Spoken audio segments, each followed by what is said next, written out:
ప్రతి వ్యక్తి జీవితంలో ఏదో ఒక సమస్యతో బాధపడుతూనే ఉంటాము. ఏదో విధంగా సంతోషంగా జీవించాలని అనుకునే లోపే మరలా కష్టం వచ్చి ఇబ్బందులు సమస్యలు ఎదుర్కొంటారు.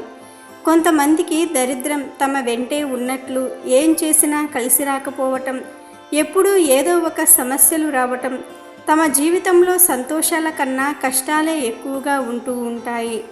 సమస్యల పరిష్కారం కోసం ఎన్నో పరిహారాలు చేసినా ఫలితం కనిపించకపోవటం జరుగుతుంది. సమస్య వెంట ఇంకో సమస్య వెంటాడుతూనే ఉంటే మనశ్శాంతి కోల్పోవటం వంటివి జరుగుతూ ఉంటాయి.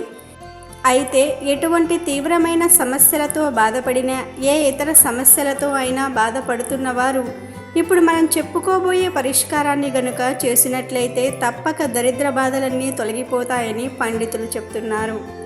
ఆలోచించాల్సిన అవసరం ఏమీ లేదు. సోమవారం నాడు లక్ష్మీనారాయణులను ఈ విధంగా పూజించిన వారికి వారి యొక్క అనుగ్రహంతో తప్పక మీ సమస్యలన్నీ తొలగిపోతాయి.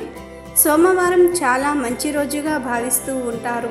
శివునికి ప్రీతికరమైన రోజు. అయితే సోమవారం రోజున పుష్యమి నక్షత్రం కానీ, శ్రవణ నక్షత్రం కానీ ఉన్న రోజు కానీ, లేదా అనురాధ నక్షత్రం రోజు కానీ, సోమవారం నాడు సోమవారం సూర్యోదయం మొదలుకొని మరుసటి రోజు సూర్యోదయం అయ్యేలోపే ఈ పరిష్కారాన్ని చేయాలి.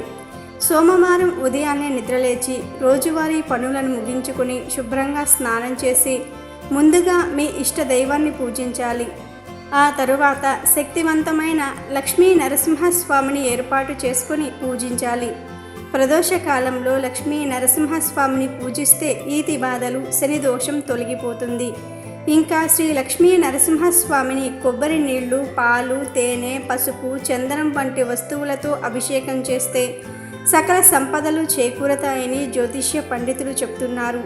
అభిషేకమైన తరువాత తులసి మాలను సమర్పించి పూజించే వారికి అష్టైశ్వర్యాలను ప్రసాదిస్తాడు.